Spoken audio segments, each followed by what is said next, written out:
It's a game of chicken between Republicans and Democrats, each side slinging blame for the government shutdown now in its 11th day. We sent over a totally clean measure that they had already voted for before. In fact, that Chuck Schumer gave impassioned speeches as recently as March of this year.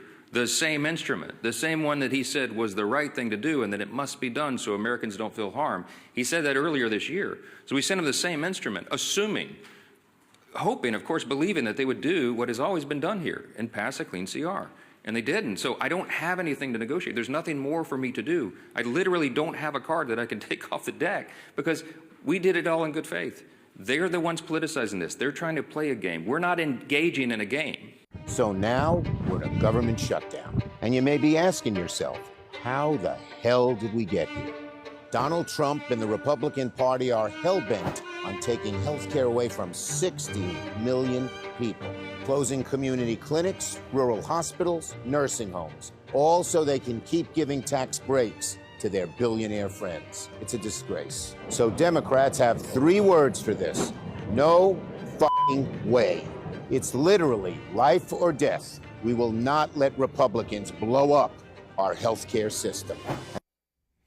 And if there was any beacon of hope that the shutdown might end soon, it dimmed yesterday. Speaker Mike Johnson announced the House is canceling next week's session altogether, saying lawmakers won't return until the Senate turns the lights back on. Let's bring in somebody accustomed to this gridlock and how to defeat it. Former West Virginia Senator Joe Manchin, author of a brand new book, Dead Center, in defense of common sense. Actually, Senator, let's go there first, because in reading the book, page 120, 121, there's a discussion of almost heaven. What a great boat name, especially for you. And you say, I've had some incredible evenings on that boat, evenings that reminded me of what politics should be. And then you discuss the rules for the boat. What were the rules when you were pulling together a gathering? Well, the rules were if you brought 3 Democrats down, you had to bring 3 Republicans. So when anybody wanted to come to dinner, and I would invite, I said, just find a housemate with you, find someone across the aisle, and let's get together. So we'd come down and we'd have a nice dinner with some refreshments, and we'd be talking. And a lot of it wouldn't be about business, and then it would go about business, how we get along. But we got to know each other better. And the end, every evening, Michael, what we did, we would get in a circle on top of the boat there, and we would all hug each other in a big circle and have Lee Greenwood, proud to be an American. And that was how we ended every... It's much easier to demonize someone when you don't know them. And I've long said from a distance that what's most lacking in Washington today is nobody's breaking bread, nobody's having a cocktail. Gone are the days that you relocate your family and everybody across the aisle get to know one another. So now you're gone. Who can we count on to recreate the spirit of almost heaven? Well, almost heaven's still there. It's still down at the wharf, and they're welcome to come down. I told them I'm going to keep it there. It'll be a gathering place, and we might have to use it more, I think, and invite people down again like we did. You got Chris Coons, my dear friend Chris, is coming on with you, I think, on this show. Chris is a good man. There's a lot of good people there that want to do the right thing. You're right. It's easy to say no when you don't know someone. It's hard to say no to your friends. When you build relationships, you're looking to get to yes. And that's the bottom line that we're trying to find out now. You never shut the government down. All you're doing is admitting, Michael, that you can't do your job. And here's what my Republican friends need to understand. You have the trifecta. The president is a Republican. The House is Republican majority, and the Senate is a majority. That means you have the mantle, you have the leadership responsibility. Leadership's not easy. You've got to bring people together. Now, I heard Speaker Johnson saying, we've done our job. Back in March, they voted to extend it through a CR. What happened in the 7 months? How many negotiations? How many people have been sitting down? How many Democrats and Republicans have been trying to find this pathway forward? Healthcare is broken in America. The Affordable Care Act, or Obamacare, didn't fix it. What it did, it allowed people with pre-existing conditions, people on the low end of the social ladder, if you will, working poor, people that have incomes of $35,000, $45,000 to finally have insurance without having to use the emergency room.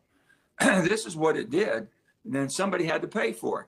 The people that are paying for it now got relief by the way of the COVID. When COVID came in, they expanded it. Democrats expanded to 400%. Republicans want to take it back. It's hard to take things back. Maybe you can do it over a little bit of time.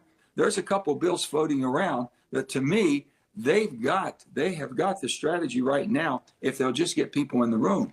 If you want to wait one more year, if you want to cut it down to 200%, do some things, but you're going to have to fix the underlying problem is American healthcare system is broken. Everyone is not receiving it the same way. And if you can't pay, you can't get it.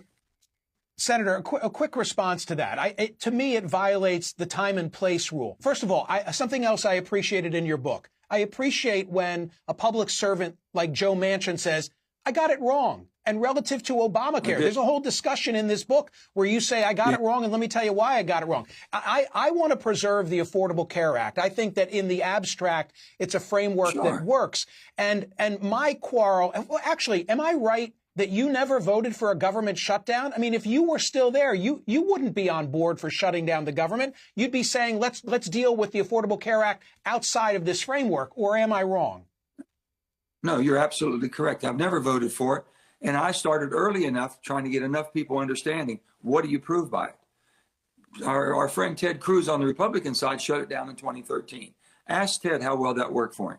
Ask anybody on the Republican side when they were basically the ones that shut it down. Now they're saying the Democrats aren't dealing in good faith. The Democrats want to deal in good faith, and that's fine. Find a compromise. Don't say it's my way or the highway. That never works. You know, they know that too.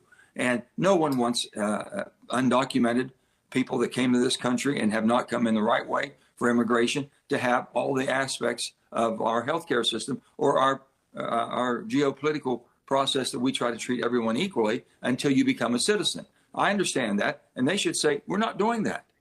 But there's some things that led to the belief that they were pretty open-minded about things like that, and that's harming the Democrats.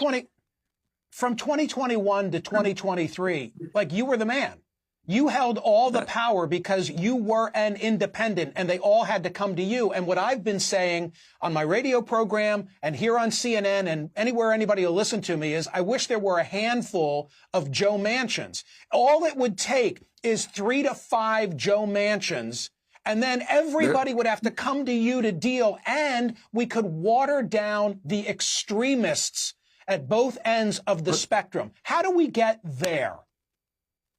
Well, first of all, I've always had my North Star was always, if I can't go home to my little hometown of Farmington, West Virginia, and explain it to the people that raised me, the people that loved me and nurtured me and took care of me, if I couldn't explain it to them, I couldn't vote for it. And you have to have that strength within you that when you're sitting in the Oval Office and the President of the United States asks you to do something and you don't agree, you've got to say it in the most respectful way that you possibly can. I'm so sorry. That doesn't make sense. This is a representative form of government that we have, a democracy, which is still an experiment. And the people that I'm representing will not accept that. That doesn't make sense to them or me either. So that's how I've done. And I've been able to be truthful, always up front with people. And they always come to me and they say, I know, Joe, if it doesn't make sense, you're not going to vote for it. And I said, you're absolutely correct. Does this make sense to you? Or are you doing it because of political pressure? Come on. And the bottom line, here's what we need to do. You and I agree on really. We agree. You and I agree seriously on something, Michael. I'm frustrated. Look, I'm trying to give voice to the 43% who regard themselves as independent. And I believe that I wish you'd have done it sooner, but I believe that you were the real deal as an independent. I have respect for Angus King. But you know, he caucuses where he caucuses, and Bernie's not an independent, even though he calls himself as such. He runs for president as a Democrat. And I'm just trying to make the point here that if there were just a handful of men and women in the Senate who truly were Manchin-like, the country would be in a hell of a lot better position. Unfortunately, I've just eaten up all of your time. I thought the book was great. Go ahead, take the final 30 seconds. Let me say real quick on this. Not have a representative form of government when we independents can't even participate in. We have to have open primary so we have quality of people that are willing to run and have a chance of winning. We've got to change the primary process. They're locking us out, and we've got to change that. Yeah, well, you may or may not know that I'm the lead plaintiff in trying to get that done right here in the Commonwealth of Pennsylvania because we are one of those closed primary states. All right, we'll continue this conversation, I hope. Right behind Thank you. Right behind you. Thank you. Okay. The book is called Dead Center, and it's terrific. Checking in on your social media comments, what do we have? If it is not apparent already, Trump controls his party. Trump hates ACA. This is Trump's shot at killing it. Damn the cost to Americans. I remind people that Trump bankrupted 5 companies, let the creditors, taxpayers.